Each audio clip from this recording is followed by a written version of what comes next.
I'm Jen Taylor Skinner, and this is the Electorette. On this episode, I have a conversation with Representative Deb Haaland from New Mexico's 1st Congressional District. And she joins me to discuss Vice President Joe Biden's plan for the Native American community, including plans for economic development and expanding access to health care.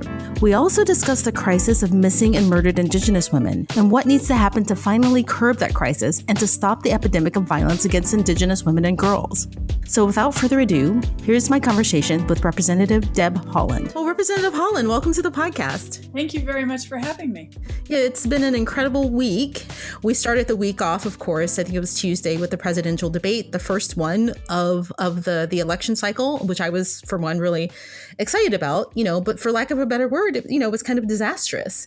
And, we ended the week with, several people in the president's inner circle testing positive for COVID-19. And I guess the thing that kept coming back to me, because this was happening in the wake of, news about, I think it was something like 850,000 women having to leave the workplace.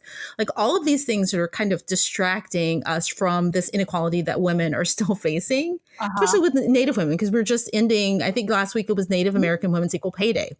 Yes. So that's what we're not talking about. Yes. And there's so many important things that we should be talking about. Absolutely. So let's talk about them. I think when I look at the Biden plan and I look at what he has in store for Native women, especially in relation to equal pay, I don't think I've seen that before, that amount of focus. How would you grade his focus on that area specifically? Oh, I think it's an A. I think it's an A+. The other day on Native Americans Women's Equal Pay Day, Joe Biden actually tweeted that out. And so we retweeted her tweet specifically talking about Native Women's Equal Pay Day. I'm super excited about everything that Joe Biden and Kamala Harris will do when they get in office. And this is just one of them. Yeah, I think the number right now is something like, and when I read this figure, it was really hard to fathom, that something like Native women are paid 57 cents on every dollar in comparison to a man, right? And that kind of makes me angry a bit. And I think if you do the math, it takes Native women 21 months, almost 2 years to be paid equal what a man makes in a single year. Yeah. So that's quite stark. Yes, it's very stark. And of course, it's women of color are the ones who are suffering most from that inequity, right? And I mean, look, we are single moms. We're taking care of family members. There's a lot that we're doing with so little, and so it's time to start paying attention to those underrepresented communities. Absolutely. So in regards to the pandemic, we all know by now that women are going to be hit harder. Women of color are going to be hit harder. What is it in the Native American community that is worsening the pandemic and the fallout from the pandemic, especially for women? Well, look, what we saw as soon as the pandemic really started to take hold in our country is that it highlighted all the disparities that take place in communities of color. That's why we have the highest rates. Here in New Mexico, Native Americans make up close to 11% of the population. And at one time, we were over 50% of the positive cases. So it's a combination of things. We don't have the infrastructure we need. There's a lot of homes right now in Indian country that don't have running water, don't have electricity. There's a lot of homes, like up to 65% or something like that. It might even be more. Don't quote me on that. But broadband internet service, that type of infrastructure is keeping our students from learning. It's keeping our elderly folks from accessing telehealth services because if they're in a rural community and live a really long way away from a hospital or a clinic, those are things that those communities are unable to access. So it's terrible. And, we suffer from a lot of pollution, right? Unreclaimed mines and polluted water and things, that have happened in the past that have never been remedied. So those are all things that we have to work on remedying. Is there anything in relation to greater exposure and the type of work that you do or that they do in those communities? Well, we have frontline workers in every community, right? There's, there's grocery stores in some of our Indian communities. There are, folks are working in clinics and hospitals and things like that. So, sure. And then there's people who have to go out of their native communities to work in the cities because those are the only jobs they have. And I mean, any number of frontline jobs that we've heard about, right? Folks in public transportation, people working in grocery stores, in healthcare facilities, hospitals and clinics and so forth, dealing with this pandemic. So yes, I mean, and then you take all that back to your community. It's what has consistently happened since this pandemic took hold. In all of those communities of color. And that's another reason why the rates are so high. Yeah. I know that you fought, or at least I think you can confirm this or not, you fought to include tribes in the CARES Act for coronavirus relief, right? Yes. What was included in that specifically? So we were able to get $8 billion for tribes across the country. There's 574 tribes across the country, so you can do the math, right? It's not a lot, really, which is why in the HEROES Act, we wanted to put, we've always been crying for 20 billion. We wanted 20 billion initially, and the White House came back with zero. And so that was a fight in and of itself to make sure that tribes were getting a set aside specifically to battle this coronavirus issues in their own communities. So we were able to get the 8 billion. Some of that was tied up in litigation because the way they decided to allocate the funds, and it was kind of a mess. It was plagued by a lot of issues, and so a lot of tribes, it took a long time for them to get the funding, and it put them behind where they really should have been in fighting this pandemic. So it's been a struggle. We want tribes to have what they need. We put 20 billion in the HEROES Act. That Mitch McConnell didn't want to put that on the floor. We struggled to get on the second version of the HEROES Act. We struggled to get funds in there. So it's always been a struggle. The Indian Health Service, they have worked extremely hard to really try and get a handle on this. It's difficult when they've been underfunded for decades, right? And I mean, that's the United States government has a trust responsibility to tribes. So I would really, this is a lesson to us all that the U.S. government really needs to live up to its trust responsibility, and we need to fund the Indian Health Service properly. They would have been able to step in and help so many, at a larger degree in so many communities if that were the case. Yeah, when I hear you talking about this, and I hear you say you had to fight for this and you had to fight for that, all I can think about is the fact that, won't it be nice when we won't have to fight with an administration for the needs of marginalized communities? Like, that would feel really nice. Well, absolutely. And this stems from, I think we should always have a president who has compassion. Of course. I think we should always elect a president who has compassion and who understands what it's like. Joe Biden comes from a working family. He tells a story about his dad losing his job. He knows what it's like to struggle, or his family does, and which is why he's worked so hard to help so many people. So, yes, there is a lot of fighting going on, a lot of struggling. You wish people would just agree that, yes, the people in our country deserve to have a government they can rely on in times of this public health crisis. And unfortunately, there's a lot of folks out there struggling right now because the Senate Republicans have refused to act. Yeah. One of the things that keeps coming up in conversations about Joe Biden, and I think you can see yard signs with this on it, is that it's a vote for decency, right? And, even when we're talking about what's happening right now, what we're in the midst of, the coronavirus and the COVID-19 cases that are happening around, the president and his inner circle, I do appreciate seeing that decency from him. And I think just the other day he had a campaign event where it was a drive-in, right? He did not put his supporters at risk to have a rally. And he had a drive-in rally. And I thought, that feels good to see that he cares that other people aren't being infected. Absolutely. Yes. He wears a mask everywhere. Kamala Harris wears a mask. So, yes. Well, I do want to say that, we can't talk about the economic disparities for Native women without talking about the crisis of violence, right? The physical violence, the sexual violence. I think the number is like Native women are 10 times more likely to be murdered than the national average. Mm-hmm. And, that connects with Biden's background, in writing the Violence Against Women Act, Mm-hmm. right? What else needs to happen to expand that, to protect Native women even further, to curb the crisis? Absolutely. Well, I am very grateful for then Senator Biden, who in 1994 championed this issue. And we have the Violence Against Women Act reauthorization that is sitting on Mitch McConnell's desk right now. So we could start there, right? But I wish Mitch McConnell cared enough about violence against women as Joe Biden does. And if the president cared as much about violence against women as Joe Biden does, that bill would have already been passed.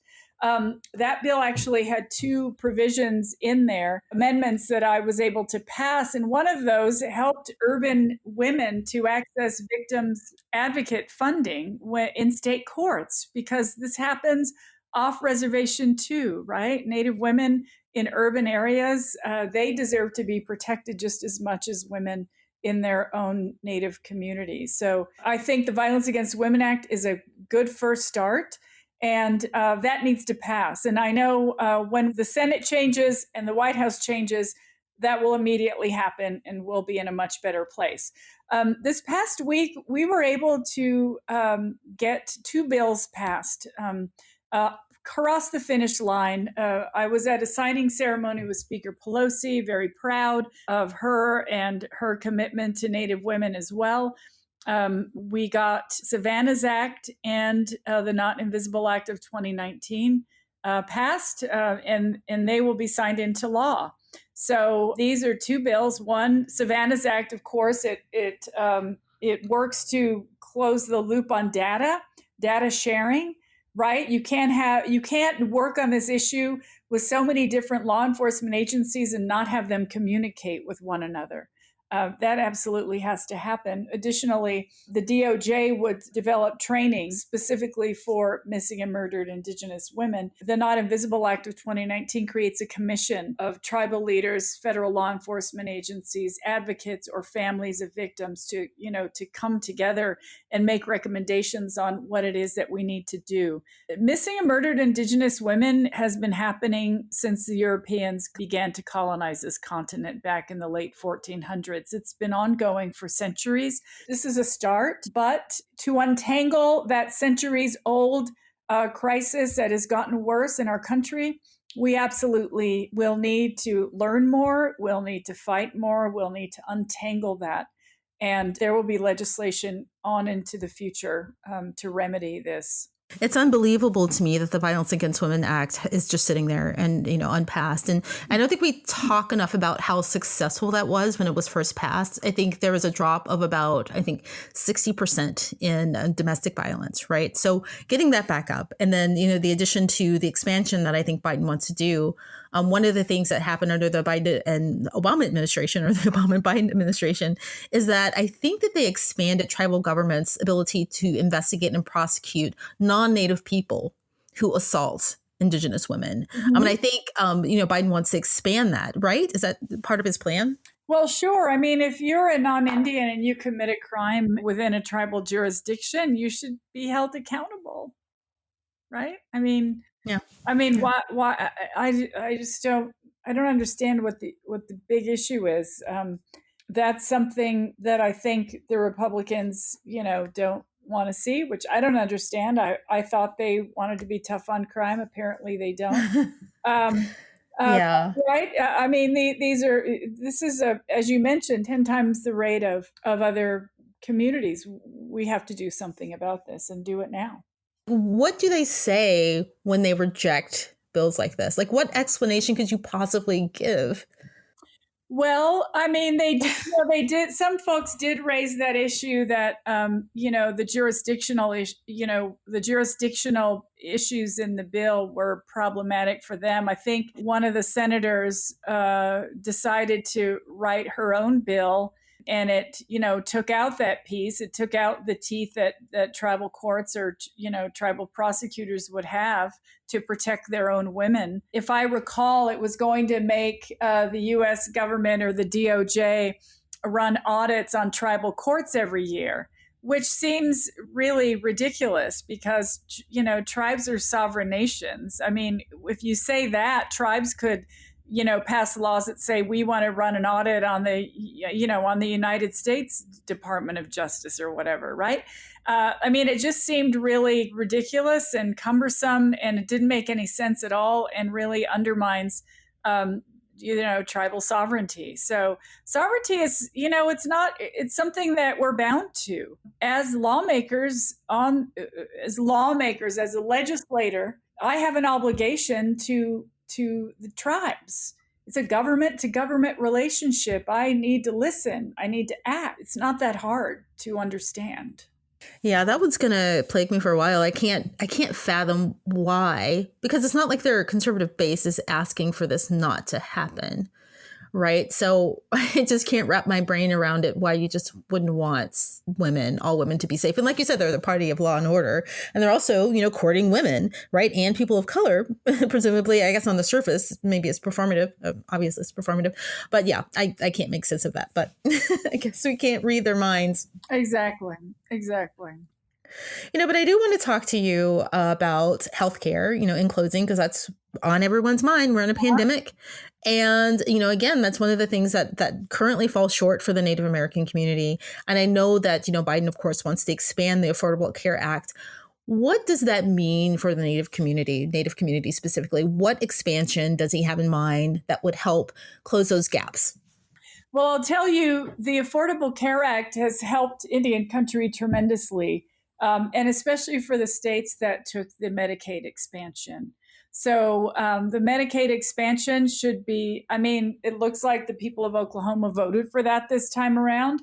If states with large tribal populations took the Medicaid expansion, those folks could apply for Medicaid and hopefully be served by that. Not only that, but Indian Health Service and tribal clinics and so forth.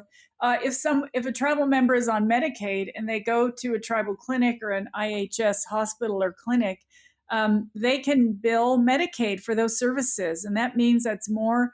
Those are more, operational dollars going into the Indian Health Service to expand services to people. The Affordable Care Act was so good. It was so helpful to millions and millions of Americans, and it seems it's just the pre-existing conditions piece. That helps everybody, right? Whether you're Native, whether you're not Native. We want to save the Affordable Care Act. I know the Republicans, they've been threatening to take it away. They've been threatening to recant on their promises made to the American people.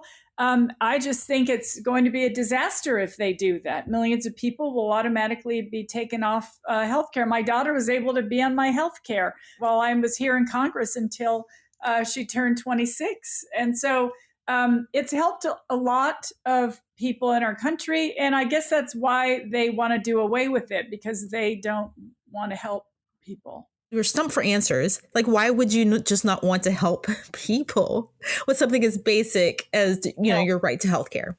Exactly. So look, we're gonna still fight to preserve the Affordable Care Act. I know they've been trying to take it apart piece by piece by piece, filing lawsuits against the. It's astounding. I just don't understand what they're thinking, because everybody should be able to go to a doctor when they're sick. That's just the bottom line. If everybody were able to go to a doctor when they're sick, we would have a healthier society. We'd have a healthier society that we're living in. Fewer people would get sick because there'd be fewer people walking around sick. There's folks who say, I don't want to go to the doctor because I can't even afford the copay. That's just so wrong. That is not how our country should be. We need to lift people up. We need to make sure. And look, I think it's just more expensive when you are fighting this. Every time we turn around, there's we're having to defend healthcare for low income people and Native Americans and everyone else. I think in the end. I hope that that the Affordable Care Act will stay there until something else better is in its place, and that's what we'll keep fighting for. Absolutely. And I know Joe Biden, he knows what it's like, right? We've seen the stories of his son who died from cancer, his wife who was killed in a car accident, and his sons needed medical care. He was sworn into the Senate in the hospital next to his son's hospital bed. I mean, he knows how important it is to have health care. And look, the president right now, he is at Walter Reed Hospital getting care for COVID-19. He has the best health care in the world. He is being taken care of. He probably has his own private doctor. He's got nurses, doing whatever it is that he needs done. That shouldn't just be reserved for the president of the United States. You shouldn't have to be president of the United States to access good health care. Everybody deserves it. Our veterans deserve it. And so we just need to make that happen. And during a public health crisis, even more so. Right. I mean, it's a public health crisis. We should deal with it as a society. And, it's not, I get really tired of it. Sort of like, well, you're on your own, right? You're just on your own. And there's nobody there to put their arms around you and, help you through something. You got to figure things out on your own. And I know what that's like because I was there. I was on my own for a long time. It's not easy. There are too many Americans who are living that right now, right? What you've experienced, people are struggling a lot. And I think the pandemic has really pushed marginalized communities to the brink. So, it is really important. And none of this can be addressed when you have someone in the White House who lacks empathy, right? So that's one of the comforting things about, reading through these plans, Joe Biden's plans, specifically, the economic development, right? As it relates to my community, as it relates to Native communities and, all marginalized communities. I mean, I think Joe Biden understands that when all communities are doing well, that we're all doing well, right? When everyone's doing well, then everybody's doing well. And Indian country specifically, a lot of tribes live in rural communities. So a lot of times they don't have transportation, they don't have public transportation. A lot of times they just have to start their own businesses. They're entrepreneurs. I mean, you go to Indian country, you're going to see more entrepreneurs than you've ever seen because that's what they have. They have themselves to rely on, and they know they need to make a living for their families. So Joe Biden's plan would invest in economic development for tribal communities by building more public housing, schools, roads, increasing access to clean drinking water, and broadband internet service. Imagine if you had a massive infrastructure undertaking in Native communities across the country, how many people would be put to work by those things, right? Right. So hiring local labor, making sure that workers are getting the people who need them are getting those jobs. So I just really feel like infrastructure is one of the keys to ensuring that we're moving this forward, and absolutely. Joe Biden is there. He understands why that is so important. Well, first we have to get he and Kamala Harris over the finish line. Joe Biden and Kamala Harris over the finish line. Thank you so much for joining me, Representative Haaland, and thank you for your representation. You're welcome. You have a wonderful afternoon.